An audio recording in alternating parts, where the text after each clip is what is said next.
Autre chose nous est apparue, très importante. Cela a été traduit par une femme au cours d'une réunion où nous prions, car à chacune de ces réunions, on priait spontanément. C'était un besoin, et c'était surtout le besoin de louer Dieu pour ce que ces foyers vivaient et pour ce qu'ils découvraient de la pensée de Dieu.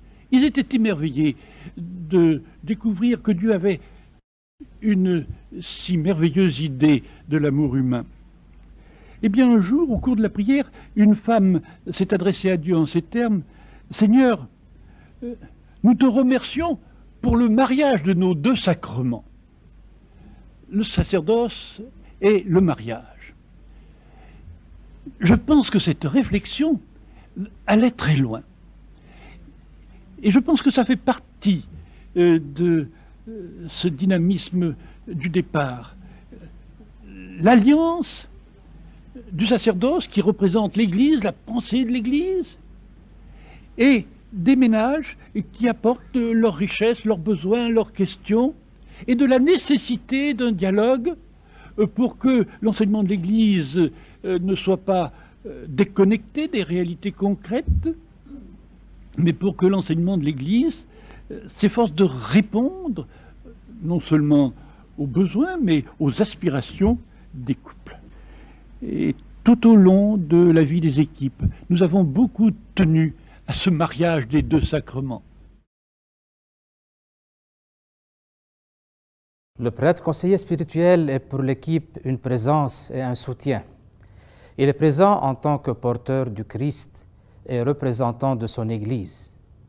Et il soutient les couples dans leur vie conjugale et leur cheminement spirituel. Avec le temps et au fil des réunions, j'ai senti que les couples désirent sincèrement ma présence dans leur vie de couple, d'équipe et de famille. Je sens que j'ai ma place à leur côté et j'ai un rôle à jouer étant un membre à part entière de l'équipe. Et moi, de ma part, je sens que je peux leur être le soutien dont ils ont besoin.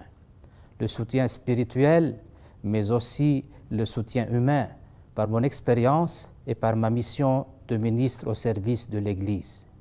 Ils sont dans ma prière et je les porte à ma messe. Je pense que je suis pour eux une référence spirituelle. Tout cela se fait dans l'écoute. J'observe et j'écoute, à l'instar de Jésus dans la barque qui est là à les encourager, à les réconforter quand la tempête se déchaîne. Mais ils sont un grand soutien aussi pour moi, pour mon sacerdoce et ma mission. Souvent, je les regarde avec émerveillement.